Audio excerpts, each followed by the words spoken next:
Hello everyone, I am नवीन कुमार और एक company है जो कि राइट इशू के थ्रू पैसा उठाने का ट्राई कर रही है। तो इस वीडियो के थ्रू हम उस कंपनी की थोड़ी सी इन डेप्थ एनालिसिस करने वाले हैं। साथ में ही हम लोग जो कंपनी पैसा उठा रही है उस तरीके से किस तरीके से काम में लेगी, किस तरीके से कंपनी को बेनिफिशियल हो सकता है और फ्यूचर में कंपनी किस तरीके से कमा सकती है और क्या मैनेजमेंट क्या फ्यूचर किस तरीके से मैनेजमेंट आज के दिन कंपनी में काम कर रहा है, उसकी कंप्लीट डिटेल यहाँ पे एनालिसिस हम लोग करने वाले हैं। सो उस कंपनी का अगर नाम की अगर बात करते हैं तो कंपनी का नाम है एडविक कैपिटल।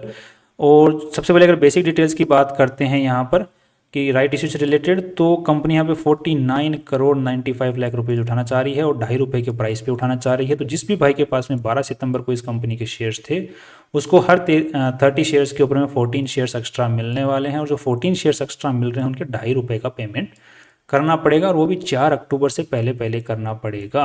अगर नहीं किया तो नुकसान हो जाएगा, वो जो शेयर्स एक्स्ट्रा मिले हैं वो लैप्स हो जाएंगे। साथ में अगर कोई भाई को अगर इस एडविक कैपिटल के अगर कुछ एक्स्ट्रा शेयर्स जो होते हैं, जो शेयर्स होते हैं 24 सितंबर से लेके 1 अक्टूबर के बीच में आपको 30 पैसे 40 पैसे के आसपास में ट्रेड करते हुए दिख सकते हैं, जो कि टेम्पररी शेयर्स होते हैं। तो वो टेम्पररी शेयर्स जो होते हैं उनको आप खरीदें, अगर खरीदते हैं 30-40 पैसे वालों को, तो आपको 4 अक्टूबर से पहले पहले पेमेंट आपको करना पड़ेगा। अगर नहीं किया तो आपका नुकसान हो जाएगा, जो भी आपने इन्वेस्टमेंट किया उस पैसे का। ये राइट इशू से किस तरीके से पेमेंट होता है, राइट इशू क्या होता है, उसमें कैसे बेनिफिट होता है, उसके बारे में हमने अलग से वीडियोस बनाए हुए हैं। Do check those videos out and उनके लिए डिस्क्रिप्शन में हमने वीडियोज़ के लिंक दिए हुए हैं। अब नेक्स्ट देखते हैं कि कंपनी किस तरीके से यहाँ पर कमाई कर रही है। तो यहाँ पर 49 करोड़ 95 लाख रुपीज़ कंपनी उठा रही है आज के दिन। और कंपनी का बेसिक रीज़न बताया जा रहा है कि कंपनी ऑलरेडी एक NBFC है। जैसे कि हम लोग यहाँ पर देख पा रहे हैं, company is already non deposit taking NBFC, right. तो ये जिसका मतलब काम होता है कि कहीं और से पैसा उठाओ या फिर जनता से पैसा उठाओ किसी तरीके से, लोन से या फिर इक्विटी से, और दूसरी जगहों से पैसा उठाओ और लोन पे पैसा दो और बीच में परसेंटेज इंटरेस्ट का कमाओ। तो ये होता है NBFC का मेन नियम जिसके थ्रू ये कंपनी काम करे। तो यही जो नए पैसे उठा रही है 49 करोड़ 95 लाख रुपीज़, इसके थ्रू भी कंपनी बोली कि हम अपना कैपिटल बेस बढ़ाना चाहते हैं कि हम और पैसा लोन पर दे पाएँ इसके लिए, और RBI की जो रेगुलेटरी गाइडलाइंस होती हैं, कंप्लाइंसेस होते हैं, उनको मीट कर पाएँ, जिसके लिए हमें कैपिटल बेस बढ़ाना है। इस टाइप की कंपनियां जब भी पैसा उठाती हैं तो सिर्फ यही एक उनका ऑप्शन होता है कि कैपिटल बेस बढ़ाना है। नेक्स्ट अब देख लेते हैं कि कंपनी की अगर हम थोड़ा सा डिटेल में रिसर्च करने की बात करते हैं तो एडविक कैपिटल आज के दिन जो 181 करोड़ रुपए की कंपनी चल रही है, इसकी वैल्यू ₹2.88 का शेयर प्राइस चल रहा है, ₹1.79 का इसका बुक वैल्यू चल रहा है। हमारा सवाल कंपनी अच्छी है कि बुरी है, इसके बारे में हमारा जो है फ्यूचर किस तरीके से हो सकता है कंपनी का, वो डिसाइड करना होता है कि फ्यूचर क्या हो सकता है, किस तरीके से कमाई कर सकती है। तो उसके लिए सबसे पहली जो चीज़ है उसको मैनेजमेंट को देखना। तो आज के दिन कंपनी अगर हम शेयर होल्डिंग पैटर्न्स को देखते हैं तो यहाँ पर हमें देखने को मिल रहा है, ओके, इस चीज़ को आगे से बढ़ने से पहले मैं एक चीज़ और बता दूँ आप लोगों को कि यूजुअली जब कंपनियाँ 50 करोड़ रुपए से कम पैसे उठाती हैं तो वो जो सेबी की गाइडलाइंस होती हैं उनसे बचने के लिए उठाती हैं। वो एक्सचेंजेस का अप्रूवल इज़ इनफ, उनको ज़्यादातर कुछ रेगुलेटरी कंप्लाइंसेज जो सेबी के होते हैं उनको फेस करने की ज़रूरत नहीं होती, उनसे बच जाती हैं। तो यूजुअली बेसिकली आप छोटी कंपनियां जितनी भी होती हैं उनको 50 करोड़ रुपए से कम ही उठाते हुए पाए जाओगे या फिर पाओगे। और बेसिकली ये कंपनी जो आज के दिन इसका शेयर प्राइस चल रहा है ये ₹2.88 चल रहा है और अभी फिर राइट इशू लेके आ गए। That means this company wants its share price holders, इसके शेयर प्राइस को वो ₹10 से कम पे ही रखने की कोशिश करी है, फिर पेनी स्टॉक कैटेगरी में ही रखने की कोशिश यहाँ पर करती हुई दिख रही है। साथ में अगर हम लोग देखते हैं तो कंपनी ये फर्स्ट टाइम पैसे नहीं उठा रही है स्टॉक मार्केट से, ये 2022 में भी उठा चुकी है, 2023 में भी उठा चुकी है, 2024 में फिर से उठा रही है। अब देखते हैं कंपनी के मैनेजमेंट की अगर बात करते हैं यहाँ पर, तो कंपनी के शेयर होल्डर प्रमोटर्स, तो प्रमोटर्स के पास में आज के दिन 21% शेयर होल्डिंग है। बट यहाँ पर चेक करने वाली बात यह है कि जो मैनेजमेंट आज के दिन 21.80% होल्ड करके बैठा है वो 2023 में ही इस कंपनी के प्रमोटर बने हैं। इसका मतलब इसके पहले जो मालिक थे कंपनी के वो कोई और थे, ये 2023 के अंदर में नए मालिक लोग आए हैं जिनके अंदर में मेन नाम आ रहा है विकास गर्ग साहब का। एंड इनकी अगर बात करते हैं तो इसके लिए हमें जाना पड़ेगा दूसरी कंपनियों के रिसर्च करने के लिए कि ये और कौन कौन सी टाइप की कंपनियों के अंदर में रहे हैं, तो उनका एक बार हम लोग ट्रैक रिकॉर्ड देख लेंगे किस तरीके से उनको चली हैं वो कंपनियाँ, तो जिससे हमें थोड़ा सा अंदाज़ा लग जाएगा कि ये जिस भी कंपनी के डायरेक्टर या फिर मैनेजमेंट में जाते हैं तो किस तरीके से वो कंपनियां परफॉर्म करती हैं। तो यहाँ पर हमें एक वेबसाइट है जोबा कॉर्प, इसके ऊपर में जो लिमिटेड या फिर प्राइवेट लिमिटेड कंपनी होती है उनकी इन्फॉर्मेशन मिल जाती है। तो यहाँ से हमें देखने को मिल रहा है कि विकास गर्ग जी का नाम है। इसको अगर यहाँ पे क्लिक करते हैं तो यहाँ पे देखने को मिल रहा है 2024 जुलाई 2024 के अंदर में ये इराया लाइफ स्पेस लिमिटेड कंपनी के भी डायरेक्टर बने हैं। तो हम अगर इराया को रिसर्च करते हैं तो यहाँ पे देखने को मिल रहा है कि सुकृति गर्ग, सीमा गर्ग। तो सुकृति गर्ग का जो शेयर होल्डिंग है यहाँ पर बढ़ता हुआ दिखा है, जो कि 34% हुआ है, जो कि मार्च 2023 के अंदर में ही आया है।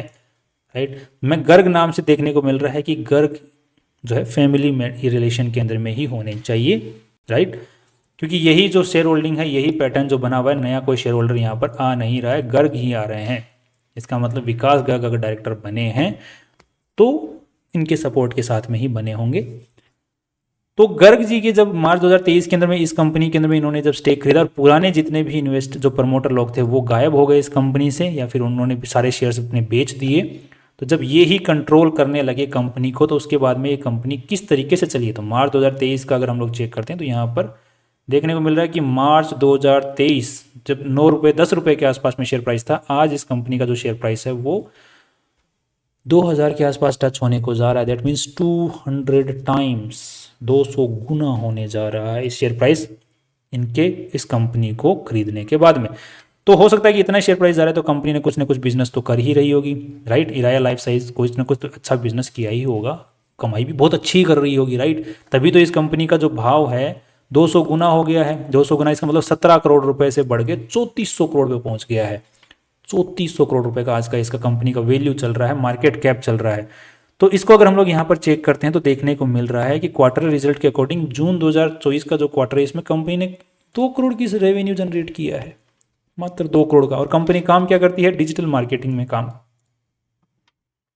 डिजिटल मार्केटिंग का काम क्या होता है, बेसिकली डिजिटल मार्केटिंग तो बहुत बड़ा स्कोप है, बट इनका काम होता है एडवर्टाइजिंग, कि दूसरी कंपनियों को एडवर्टाइज कर करके आगे जनता के सामने उनको रखना, उनके नाम फैलाना मार्केट के अंदर में, उनकी सेल को बढ़ाने की मदद करना, वो होता है डिजिटल मार्केटिंग का काम। वो भी डिजिटल प्लेटफॉर्म्स के थ्रू, जैसे फेसबुक हो गया, गूगल हो गया, प्लेटफॉर्म्स है मोबाइल के थ्रू, मतलब ऑनलाइन तरीके से। तो वो जो डिजिटल मार्केटिंग का पार्ट है सारा का सारा। तो ये काम करने वाली कंपनी ने जून 2024 के अंदर में सिर्फ 2 करोड़ का रेवेन्यू जनरेट किया है, और इस कंपनी का जो भाव चल रहा है वो चल रहा है 3400 करोड़। किस तरीके से, मेरे को समझ में नहीं आया किस तरीके से ये कंपनियां काम करती हैं। नेक्स्ट अब देख लेते हैं, कंपनी के पास में फिर अच्छा खासा कैपिटल बेस भी होना चाहिए, पैसा भी बहुत अच्छा खासा लगा होना चाहिए। 3400 करोड़ का भाव चल रहा है तो 14 करोड़ रुपए लगे पड़े हैं कंपनी में। 14 करोड़ रुपए में भी कंपनी के पास में 6 करोड़ कैश पड़ा है, बाकी का पैसा पता नहीं कहाँ पड़ा है, और 3400 करोड़ का भाव चल रहा है। वो भी कब के बाद में, जब से नया मैनेजमेंट आया है। नेक्स्ट अब देख लेते हैं, कई भाइयों के बीच में मन के अंदर में लालच जागा होगा कि ये लोग जो अभी इस कंपनी के अंदर मैनेजमेंट में आए हैं तो इतना तो अभी तक इस कंपनी को तो भगाया नहीं है, या फिर भागी नहीं है इनके आने के बाद में, इतना तो नहीं भागी है अभी तक। बट फ्यूचर है, हो सकता है कि भाग जाए फ्यूचर में, क्या बताए, उस कंपनी को भगा दिया, इसको भी भगा दें। मैं ही नहीं कह रहा हूँ कि इन्होंने भगाया होगा, भाग गई होगी। मैं कभी किसी पे लांछन नहीं लगाता, मैं सिर्फ आपके सामने डिटेल रख देता हूँ साफ साफ। लांछन लगाने का मेरा काम ही नहीं। मैं लोग इनके मैनेजमेंट में आने के बाद में स्टॉक भाग गया, उसमें पता नहीं कौन सी रील लग गई। अब ये कंपनी के अंदर में अभी आए हैं तो ये सब इनके जो प्राइस है, अब इसके अंदर में क्या चल रहा है, ये आया मार्च 2023 के अंदर में, यहाँ पर दिख रहा है कि ये लोग आए हैं इसके, इन्होंने तो अगर ये लोग आए हैं तो इन्होंने letter of offer, that means offer letter company को कहीं इन्वेस्टर से या फिर जो पुराने जो मैनेजमेंट है उससे खरीदा होगा, पुराने प्रमोटर से खरीदा होगा। तो उसके लिए हमने जांच करने का यहाँ पे कोशिश किया तो देखने को मिला कि इन्होंने लगभग जून 2022 के अंदर में लेटर ऑफ ऑफर जनता को दिया था 26% का, वो भी 4 रुपये 15 पैसे के आसपास में, हर शेयर के 4 रुपये 15 पैसे पे करने को तैयार थे, और 5 करोड़ 72 लाख शेयर्स एक्वायर करने को तैयार थे। तो इसका मतलब इन्होंने उसी वक्त के अंदर, उसी टाइम के अंदर मैनेजमेंट में ये लोग आए हैं। मतलब मार्च 2023 के अंदर में इनका जो शेयर होल्डिंग पैटर्न जब चेंज हुआ तो इनका नाम ऑटोमेटिकली वहां पर आ गया। अब पॉइंट की बात यह है कि इन्होंने 4 रुपये 15 पैसे के ऊपर में एक शेयर खरीदा है, तो उस वक्त 26% शेयर होल्डिंग के हिसाब से 5 करोड़ 72 लाख शेयर्स बने थे। इसका मतलब उस वक्त टोटल नंबर ऑफ शेयर्स रहे होंगे 21 करोड़ या 22 करोड़ के आसपास में। आज के दिन जो टोटल नंबर ऑफ शेयर्स इस कंपनी के हैं वो हैं 62 करोड़ 80 लाख। दैट मीन्स कि जिस वक्त इन्होंने खरीदे थे उसके मुकाबले 3 गुना ज़्यादा हो गए number of share holders, number of shares market में ज़्यादा हो गए, क्योंकि इन्होंने राइट इश्यूज़ जारी किए हैं बार बार, तो नंबर ऑफ शेयर्स बढ़ गए हैं। तो इनका जो एक्वायरिंग भाव बनता है जब उन्होंने खरीदा था तब, आज के प्राइस के हिसाब से जो बनता है नंबर ऑफ शेयर्स के बढ़ने के बाद में, तो वो बन जाता है 1 रुपया 30-40 पैसा के आसपास में बन जाता है। इसका मतलब आज के दिन जो भाव चल रहा है 2 रुपये 88 पैसे के आसपास में चल रहा है, तो ऑलरेडी जिस भाव पे इन्होंने इनिशियली खरीदा था उसके मुकाबले डबल के भाव पे शेयर प्राइस ऑलरेडी चल रहा है, राइट। तो मैनेजमेंट का हमने देख लिया पहले कंपनी में क्या हुआ था, इस कंपनी में क्या हो रहा है, देख रहे हैं, ठीक है। अब नेक्स्ट देख लेते हैं कि कंपनी आज के दिन कितना पैसा इस कंपनी में लगा हुआ है, ठीक है। तो उसको अगर देखने से पहले हम लोग एक बार चार्ट को देख लेते हैं। तो चार्ट को अगर हम लोग यहाँ पर देखते हैं तो कंपनी का जो चार्ट है पहले के मुकाबले एक अच्छा खासा ऊपर भागा है अप्रैल 2022 के अंदर इनके खरीदने के बाद में।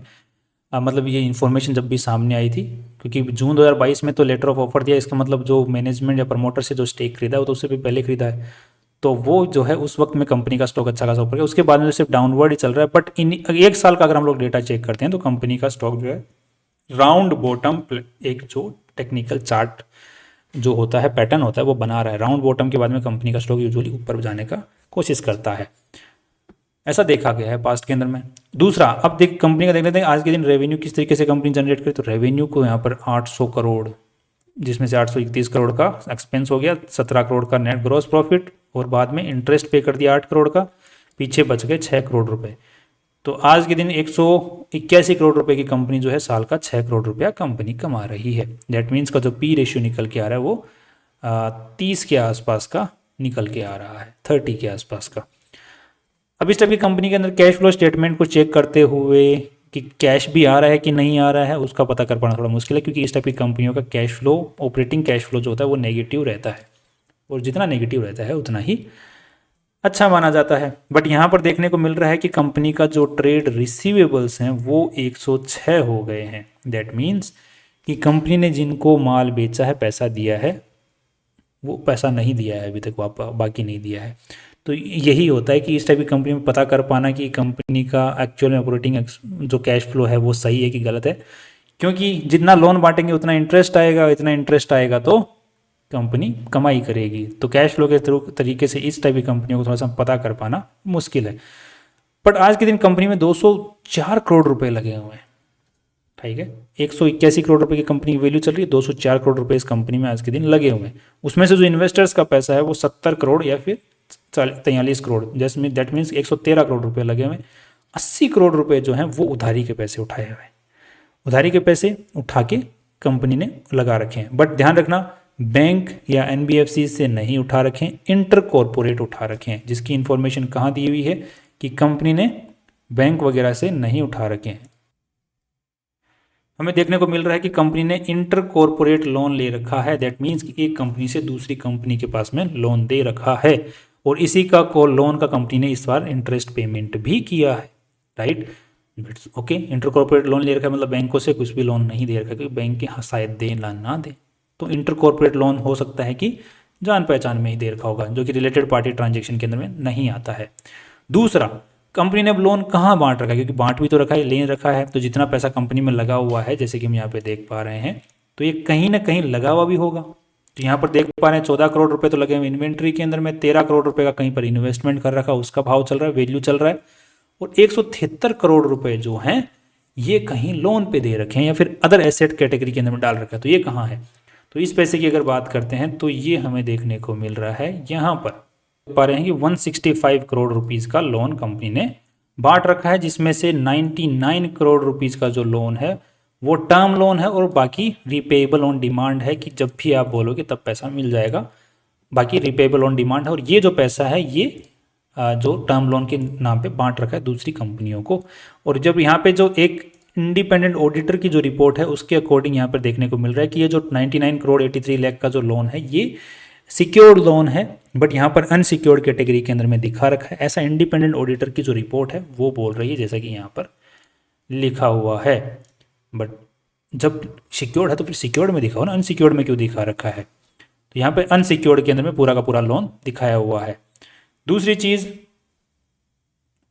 कंपनी ने 19 करोड़ रुपए के आसपास में अपनी जो सब्सिडरी है उसको भी लोन दे रखा है, साथ में उसी 167 करोड़ में से 19 करोड़ के आसपास में। साथ में ये जो 13 करोड़ रुपए का जो इन्वेस्टमेंट कंपनी ने कर रखा है, ये जो पैसा है ये कहाँ पर है, तो इसकी अगर बात करते हैं तो 13 करोड़ रुपए कंपनी ने इन्वेस्टमेंट किया था।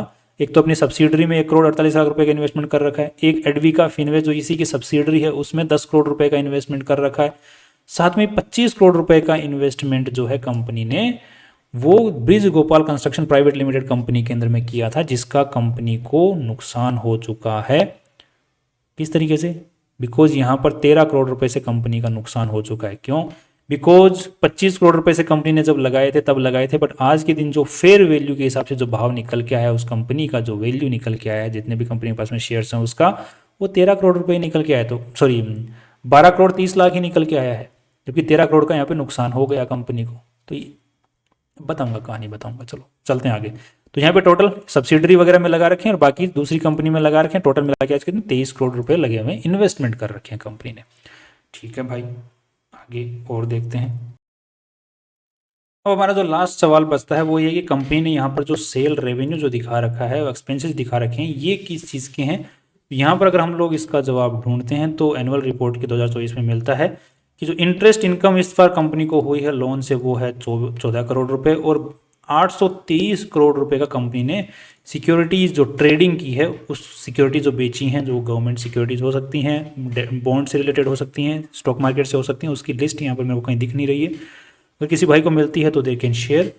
तो यहाँ पर उस जो सिक्योरिटीज़ में ट्रेडिंग की है उनको यहाँ पर ट्रेडिंग में सेल किया है सिक्योरिटीज़ को। तो टोटल यहाँ पर जो कंपनी की सेल हुई है वो 839 करोड़ रुपीज़ की हुई है। साथ में ही कंपनी का अगर हम लोग देखते हैं कि खर्चा कहाँ हो गया, तो फिर एक्सपेंसेस, ये तो सिक्योरिटी हो गई राइट, तो उसके बाद में खर्चा कहाँ हुआ, तो अदर इनकम भी हो रखी है कंपनी की 8 करोड़ रुपए की, जो कि है प्रॉफिट, जो कि कंपनी ने इन्वेस्टमेंट जो रियलाइज़ किया है, बेचा है कुछ सिक्योरिटीज़ को, खरीदना बेचना, उसमें 8 करोड़ रुपए का कंपनी को मुनाफा भी हुआ है। अब 836 करोड़ रुपए वापस खर्च जो है सिक्योरिटीज़ वापस खरीदने में लगा दिए, 836 करोड़ रुपए लगा दिए वापस खरीदने में। वो कौन सी सिक्योरिटीज़ है? सो परचेजिंग की और बेचा, तो बीच में इतना का वॉल्यूम बन गया, तो वो वॉल्यूम यहाँ पर दिखाया हुआ है। नेक्स्ट अब देख लेते हैं कि ये रेवेन्यू सोर्सेज है, मतलब ये सेलिंग किया गया, टोटल जो नेट प्रॉफिट निकल के आया है सामने वो काफ़ी कम निकल के आया, जो कि यहाँ पर हमें देखने को मिल रहा है। दैट इज लेटेस्ट डेटा के अकॉर्डिंग 9 करोड़ रुपीज़ जो नेट प्रॉफिट है वो 6 करोड़ रुपए निकल के आया है राइट। तो ओवरऑल हमें समझ में आ चुका है कंपनी क्या कर रही है। अब साथ में ये जो इतनी बड़ी सिक्योरिटीज़ का जो अमाउंट है, सेल अमाउंट, ये एक्सपेंसेस अमाउंट, ये काम आता है इस टाइप की कंपनियों के अंदर में रेवेन्यू और सेल दिखाने के, जो कि अकाउंटिंग में ऐसा दिखे कि कंपनी पता नहीं क्या ही कर रही है। पर ध्यान रखिएगा, नेट प्रॉफिट पे ध्यान दीजिए, वो कुछ ज़्यादा हिल नहीं रहा है। ठीक है, तो अब काफ़ी भाइयों के मन के अंदर में लालच भी जाग रहा होगा, अच्छी भी लग रही होगी, बुरी भी लग रही होगी काफ़ी भाइयों को। तो मेरी जो पर्सनल राय है वो ये है कि इसमें काफ़ी ज़्यादा ग्रे एरिया है, काफ़ी ज़्यादा नेगेटिव पॉइंट्स भी हैं, कुछ पॉजिटिव पॉइंट्स भी हैं, बट नेगेटिव पॉइंट्स बहुत ज़्यादा हैं। तो अगर आपको इन्वेस्टमेंट करना है तो अपने फाइनेंशियल एडवाइजर से पूछ के, लालच को साइड में रख के, एक सही डिसीजन इन्वेस्टमेंट एडवाइजर से पूछ के, और एक कुछ फिक्स अमाउंट जो लूज कर सकते हैं अगर लगाएं, अगर वो इन्वेस्टमेंट एडवाइजर भी कहे कि इन्वेस्ट कर सकते हैं तो बहुत छोटा पोर्शन लगा सकते हैं, ध्यान रखिएगा। बट मेरी कोई राय नहीं है, मैं सिर्फ एनालिसिस करके आपके सामने रख देता हूँ, that's all. So we have observed कि कंपनी जो है वो आपके ऊपर छोड़ता हूँ मैं।